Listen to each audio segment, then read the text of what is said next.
एक लाइन गीत लगत ह कोनो बिरहिन के दिल का दर्द ह हाय हाय हाय कि पिया परदेस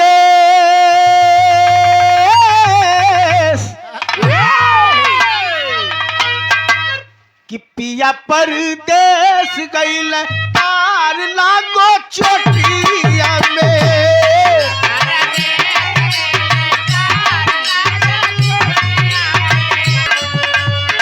अरे खाके पान जन जान तू मारा हो अभी ले अपन आदत सुधारा हो तोहरा न बाटे तन को लाज रजऊ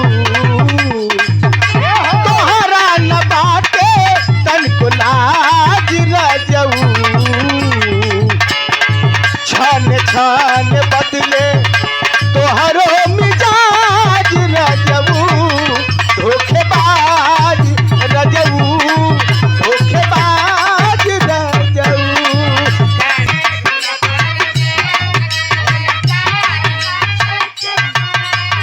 अरे तार लागो चोटिया तार लागो चोटिया में।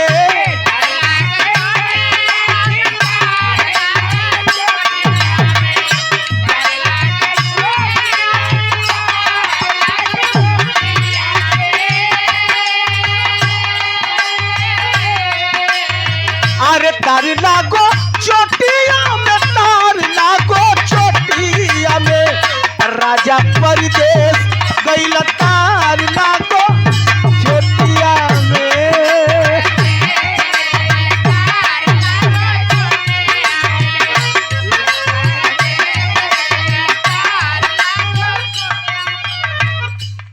परम आदरणीय परम सम्मानित आदरणीय आप सुरेश प्रधान जी मानिकपुर के सरजमी से सादर 200 रुपए का पुरस्कार बहुत बहुत नमन करता हूं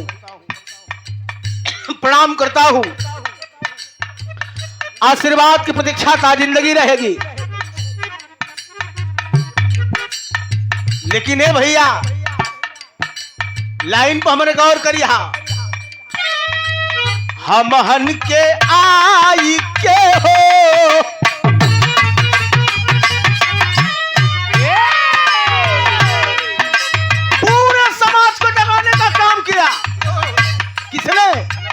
हम हन के आई के जगाई गइल बाबा साहब।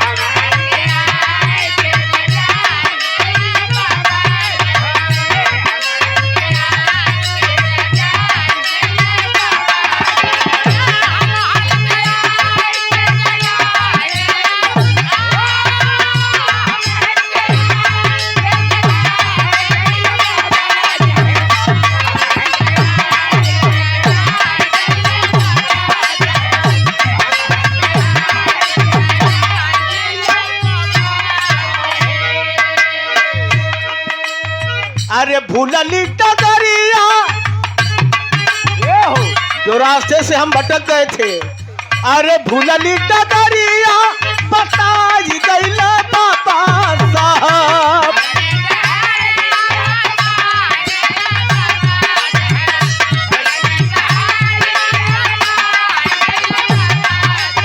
अरे भूलली डगरिया बताई गइल बाबा साहब। हम हन के आई के जगाई गइल बाबा साहब।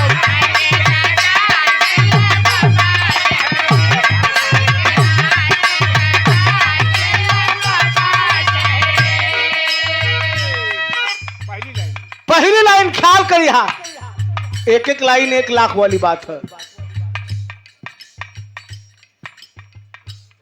अच्छा ये भाई हमारे महुआरी से कलाकारों के प्रशंसक हैं विरहा के प्रशंसक हैं और विरहा के क्षेत्र में हर कलाकारों का सम्मान करते हैं उनको आगे बढ़ाने का काम करते हैं। महुआरी ग्राम सभा से भाई हमारे पिंटू पाल जी की ओर से ये सादर 100 रुपए का पुरस्कार नमन करता हूं प्रणाम करता हूं। सादर जय भीम नमो बुद्धाय ओहर पिया दा भैया। हाँ उसके बाद हमन के पहले वालों के गरमावा का रहल हमारा आप का रहली नहीं हमें ज्ञान रहल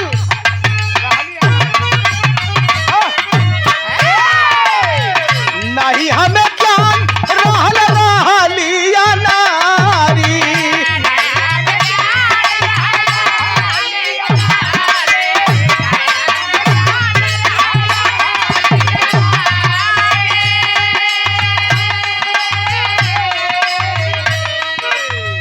न ज्ञान न बुद्धि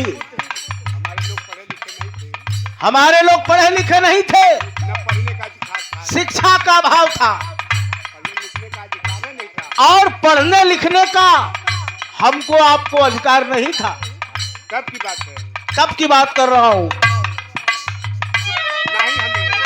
नहीं हमें ज्ञान रहल रहली अनारी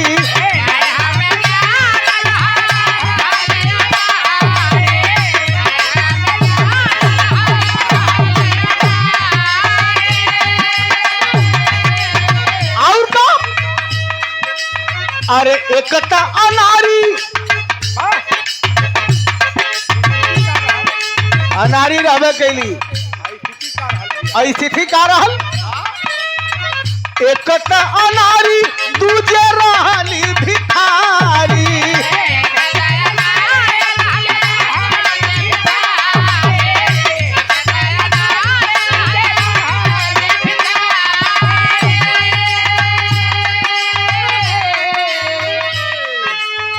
शिक्षा का अधिकार हमको आपको नहीं था। ये जिस दिन पढ़ लेंगे तो फिर हमारा कल्याण कैसे होगा। ये अगर पढ़ लेंगे ये शूद्र जाति की अगर पढ़ लेंगे तो कल के दिन हमारी बराबरी में बैठेगा तो ऐसे कैसे होगा। और स्थिति भी वह रहल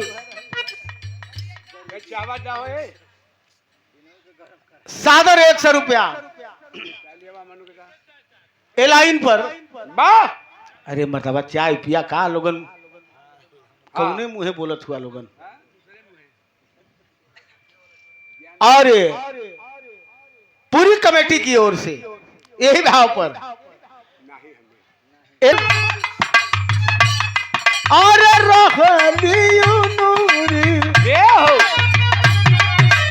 अरे एकता अनारी दूजे रहली भिखारी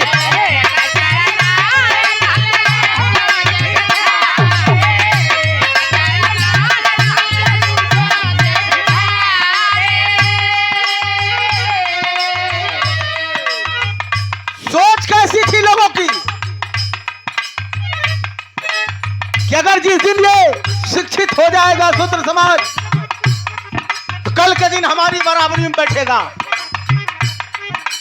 लेकिन बाबा साहब ने क्या किया स्थिति भी हमारी वही थी भिखारी वाली कोई संपन्न नहीं था। लेकिन बाबा साहब आए और आने के बाद बाबा साहब ने इस समाज को नया जीवन दान दिया। ज्ञान वाली बत्तियां बताई गई ना बाबा साहब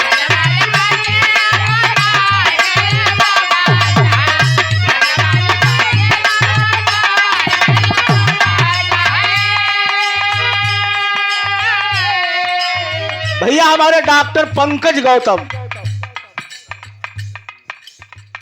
शर्मा हॉस्पिटल कर्मा हॉस्पिटल अच्छा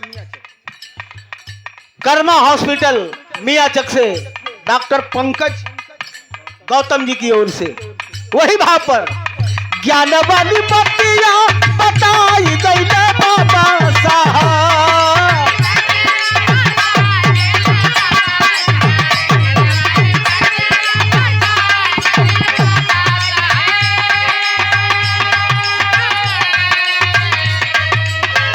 ज्ञान वाली बत्तियां बताई गई ना बाबा साहब हमहन के आई के जगाई गई ना बाबा साहब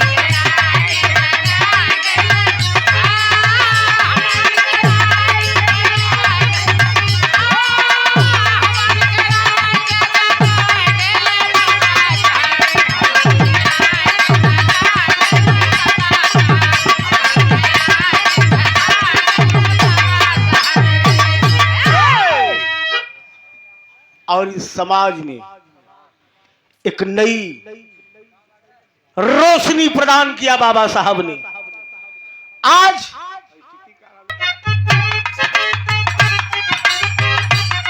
हमारी आपकी स्थिति यही थी, मड़ई में राहत रहली,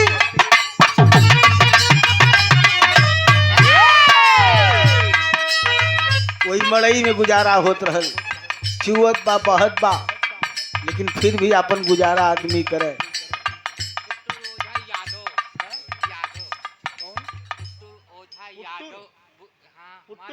प्रचार करा ओझाई के। अच्छा अब भाई दलाल पकड़ा ना हुआ कहीं। हाँ? अरे एक जाने में बीमार होते ही फूक देता भैया। हाँ ओझाई वाला प्रचार देखा तो अब कितना बाबा साहब समझे हैं। काश लगवाए के टेरिया घर खींच लिया। रुका रुका रुका, इतनी बात दोनों गवैया बता दिली हमन, वो भी बाबा साहब के बारे में बतौली। इन्हों का बुद्धि भरा है, यो रात भर ओझाइए करी हैं, खैले ना हो ना, भूख ना लगल है, खा ले मरते दुपुड़ी जो 12 बजे के बाद।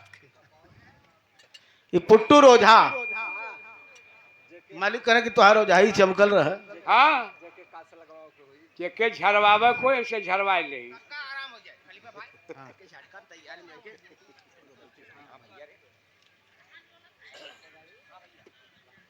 रमेश गौतम वाह मुंशी जी बारी गांव से वाह, सादर 100 रुपया, बहुत बहुत। जय भीम, नमो बुद्धाय।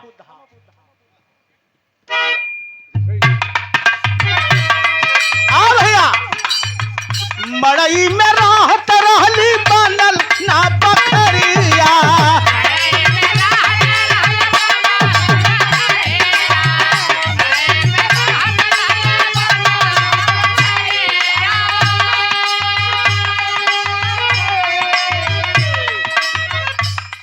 स्थिति यही रही, घोर गरीबी, मड़ई में गुजारा करत रही हमन। ये शूद्र समाज हमारा गरीबी के दिन काट रहा था, और घर की इज्जत क्या थी, माई बहन घूमत रहली, अरे माई बहन घूमत रहली, पहिरी लुगरिया,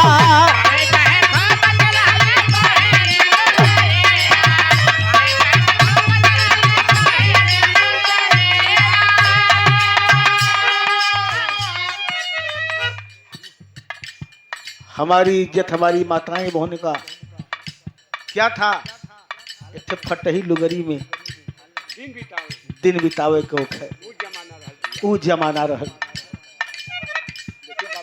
क्यों कि जिस दिन ये शिक्षित हो जाएंगे तो हमें नीचा दिखाने का काम करेंगे। लेकिन बाबा साहब ने क्या किया,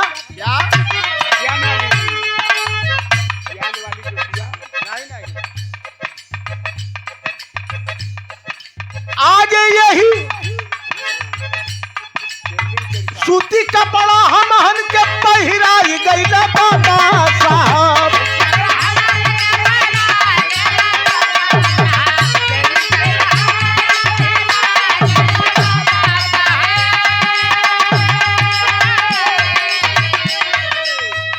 शाम से सूती कपड़ा पहन के घूमत है, लिनेन पहन के घूमत है, लिनेने के धोती है, लिनेने के कुर्ता एकदम टकाटक हो, गले में टाई हो, गले में टाई हो, जेबा में पेन, ये बाबा साहब की देन।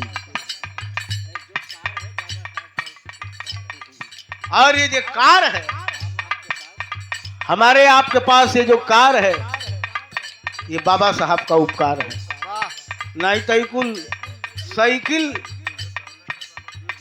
ये जो दौलत है वो बाबा साहब की बदौलत है। नहीं आज जो टाइ टाइ बोलत हुई ना, बोली ना निकलत बच्ची, ए बच्ची गोबर फेंक। हाँ गोबरा फेंकत दिन बीतत। अगर बाबा साहब का संविधान न रहता, अधिकार देके चल गिलन शान से हमन मंच पर गावत ही, माइक पर गावत ही, लेकिन हिम्मत कोई करल उस समय? किसी की हिम्मत, किसी की मजाल, किसी की औकात नहीं थी कोई उंगली उठा दे। वाह। कान से सुने का अधिकार ना रहा, हाँ, शीशा जो न की टेघरा के पिला देवल जाता कान में। वो स्थिति रहल। वाह। हाँ बच्ची,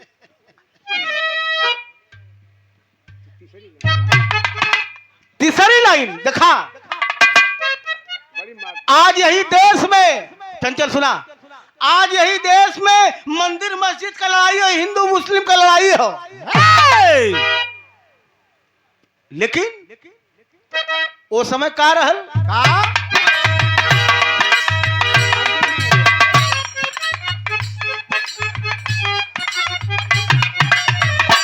मंदिर में जाई तो वही मंदिर, जौन मंदिर के लिए आज बड़ा बड़ा राजनीति होता, जब वही मंदिर में जब हम जाए जाए तो हालात का रहल का मंदिर में जाई तो छुआए ठाकुर स्वामी,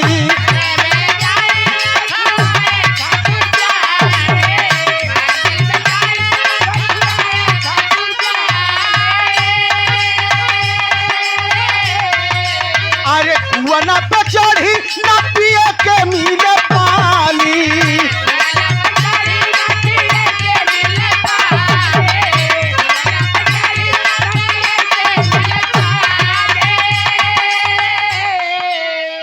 मंदिर के चौखट पर सीढ़ी पर पैर रखे का अधिकार ना रहल। इस साला शूद्र अगर मंदिर में चल जाई तो हम का भगवान जवन हो हाँ नसाय जी हैं।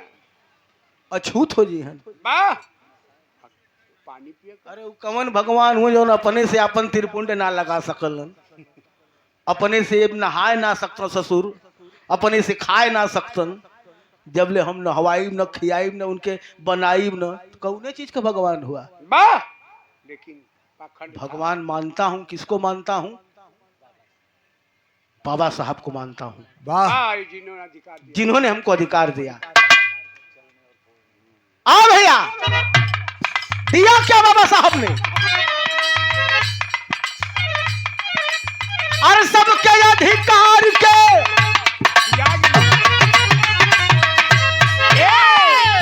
सबके अधिकार के दिया ये कैले बाबा साहब।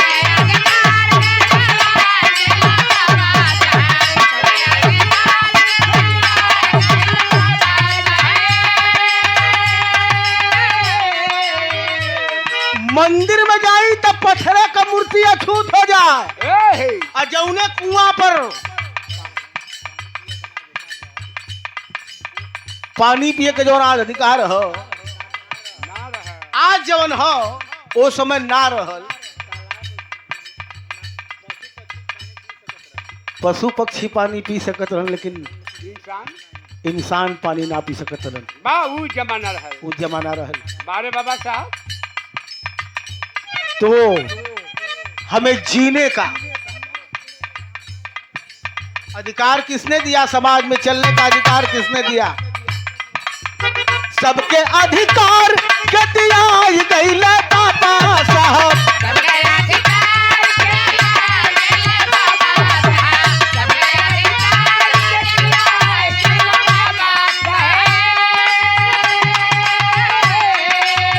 सबके अधिकार के दिया ये कैले बाबा साहब, हमनी के आई के जगाई कैले बाबा साहब।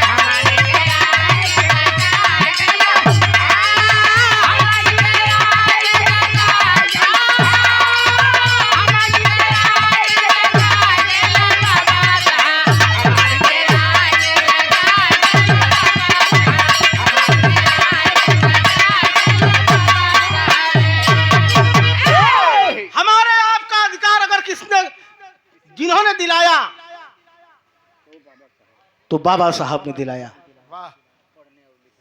पढ़ने लिखने तक का अधिकार, समाज में बैठने का अधिकार, चलने का अधिकार, बोलने का अधिकार। आज जो हम शान से कॉलर टाइट करके बोलत ही नहीं के देन, वाह। ना ही तय करे पहले अरे नहीं प्रधान केहू या रहल हो तो बता दो समय कोई का अधिकार रहल केहू गांव का प्रधान हो जाए ना, या कोई विधायक सांसद मंत्री हो जाए, कोई अधिकार नहीं था। ये किसकी देन है? बाबा साहब की। अरे नहीं प्रधान केहू मुखिया हमार हो,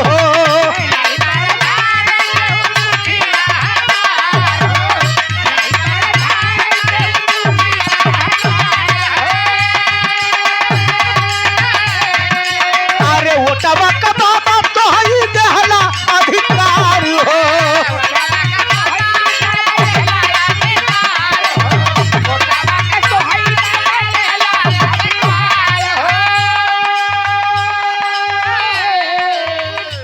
समय कोई प्रधान न रहे, कोई जिला पंचायत सदस्य न रहे, कोई मंत्री मुख्यमंत्री न रहे।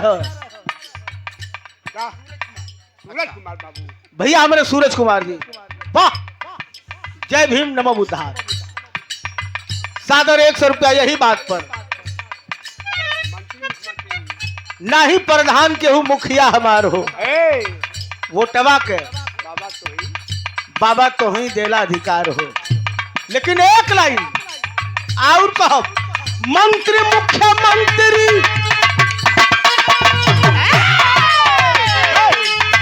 आज मंत्री बनत हुए, मुख्यमंत्री बनत हुए, प्रधानमंत्री बन रहा है, तो अधिकार किसने दिया? बाबा साहब ने। मंत्री मुख्यमंत्री बनाई गई ना बाबा साहब।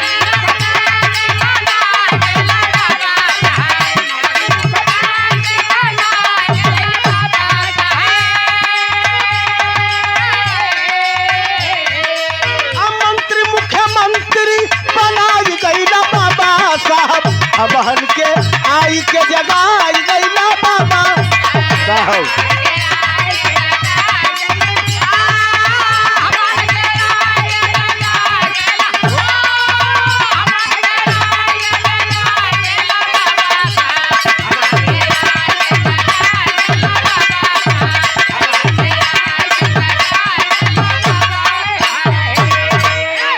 मंत्री मुख्यमंत्री बनाए गए बाबा साहब। पहले रानी के पेट से राजा पैदा होता था। हाँ, रानी का ऑपरेशन कर देना बाबा साहब।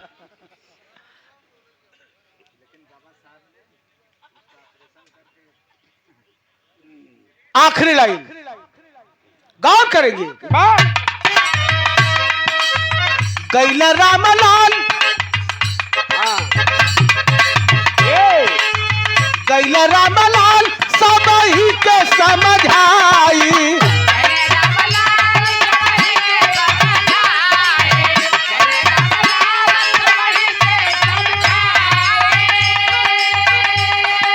अरे केहू ऊंच नीच, केहू ऊंच नीच नहीं, सब भाई भाई।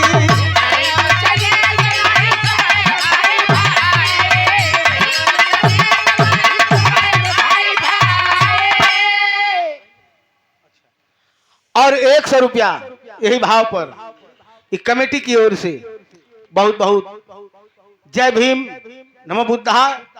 आए भैया, जात पात ऊंच नीच भेदभाव एक समान समता मूलक कुछ नहीं है, सब समता मूलक समाज बनाना चाहिए। सब समान है, नहीं तो पता चल कितना समाज में है उन कहीं की नौआ बहुत दिमाग लगाओ था। हाँ, वाह क्या बात है। बहुत सा हुआ ऐसा ना धातु घूमत हुआ उठे तो बाबा साहब के बारे में इतनी बढ़िया बढ़िया बात कही हैं। हाँ, लेकिन जौन चीज उनके न मिली कहीं कि नौआ बहुत दिमाग लगावत है। हाँ, ये क्या है? हम ही समझावत है कि जात पात ऊंच नीच कुछ नहीं है, कुछ नहीं है, सब भाई भाई है। ठीक है, हम लोगों के टाइम में होता है। बहुत बहुत धन्यवाद है आप लोग के। गैला रामलाल सब ही के समझाई।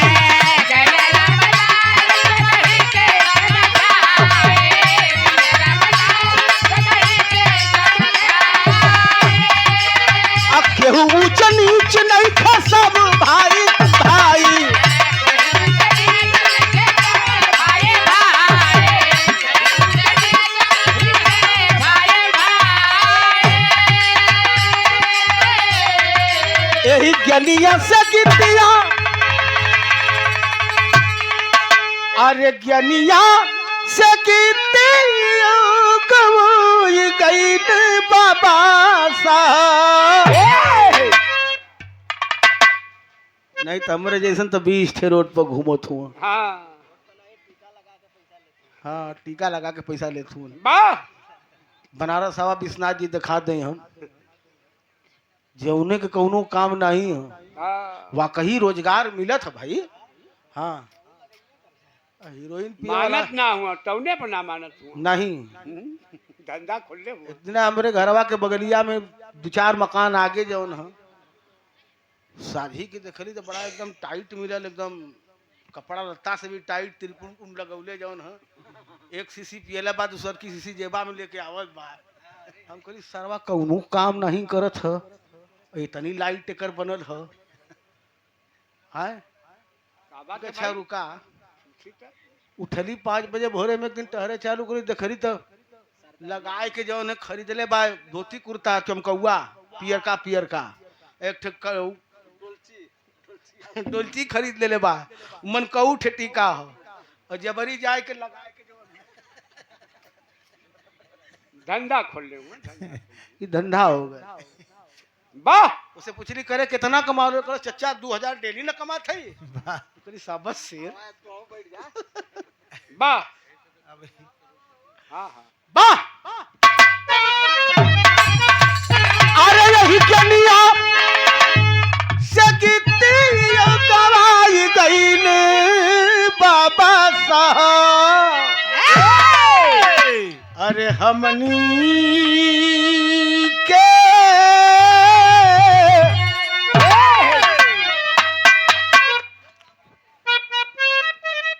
अरे हमहन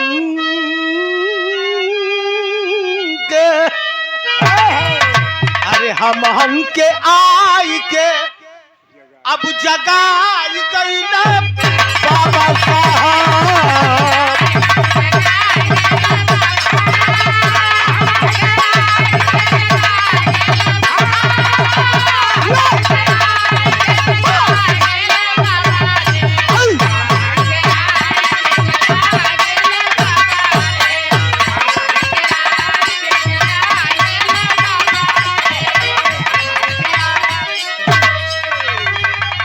आवा जल्दी और पैसे के पारी आवे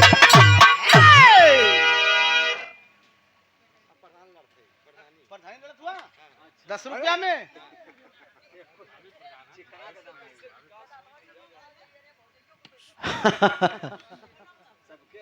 रवि कुमार देखा भाई प्रधानी लड़त हुन सबके अधिकार है ये बाबा साहब के देन है स्वतंत्र देश है तो ये बाबा साहब का दिया हुआ अधिकार है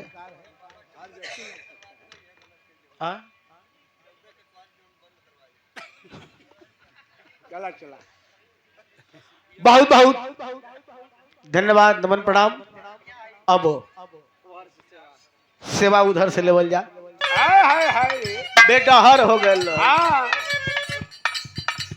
मेहरारू समझावत कि सुना ए राजा जी सुधर जा हाँ बस सुधर जा टाइम हो का है ये समझावत बका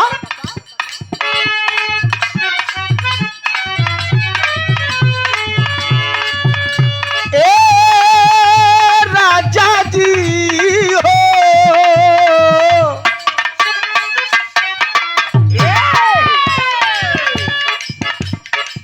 ना मनबो खाके पान जन जान तू बारा हो अभी ले अपन आदत सुधारा हो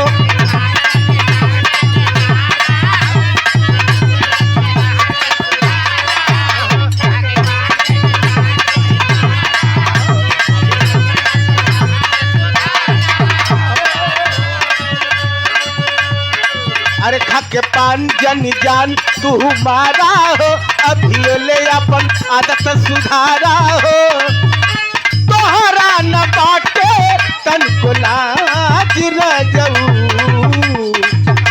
तोहरा न बाटे तन को लाज रजऊ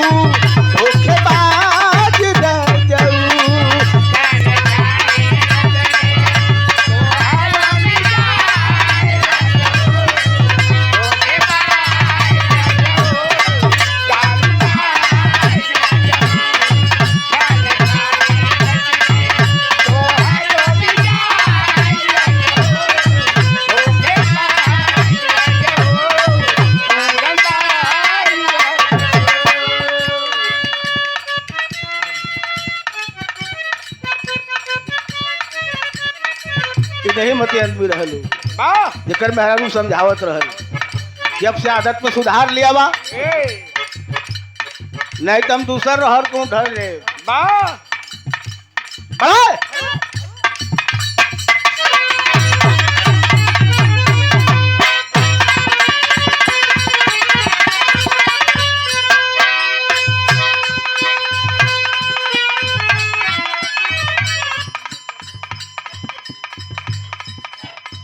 मन्नू प्रधान जी भाई साहब से सादर 100 रुपया बहुत बहुत नमन और केहू का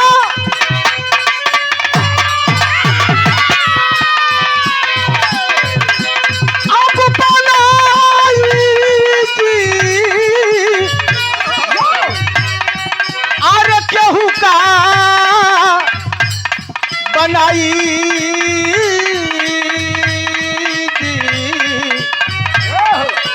अरे भीम जी बनवल जवन भीम जी बनवल जवन केहू का बनाई जी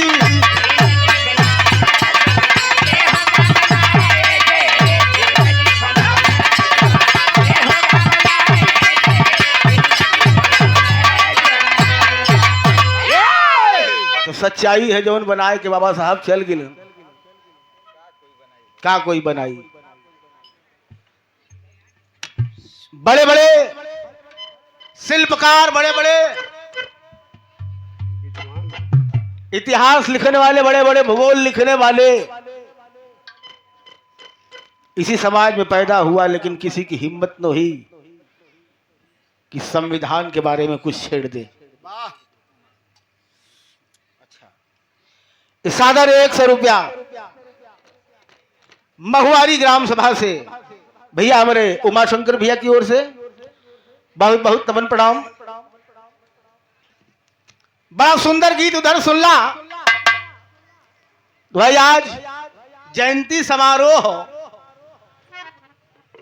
आज दिन बाबा साहब को वाह और बड़ी अच्छी बात चंचल ने कहा एक दिन लोगों ने याद करवा ओकर बाद भुला जीवा वाह एक दिन याद करबा जयंती के दिन ओकर बाद भुला जीवा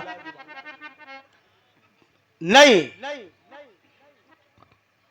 बाबा साहब का नाम इस दुनिया में गुजर बा अब बिना बाबा साहब का नाम ले ले आज ये धरती पर कौनो ऐसा पार्टी ना राजनीतिक दल ना कि ओकर कल्याण हो जाए वाह भले वो सत्ता में काबिज है लेकिन बाबा साहब का नाम लेगा तभी वो कुर्सी बचेगी वरना नहीं बचने वाली है इसलिए बाबा साहब ने हमको दिया क्या इसके बारे में हमको आपको चर्चा करना है उसको सोचना है वाह उन्होंने क्या किया और हम क्या कर रहे हैं आय हाय हाय आवा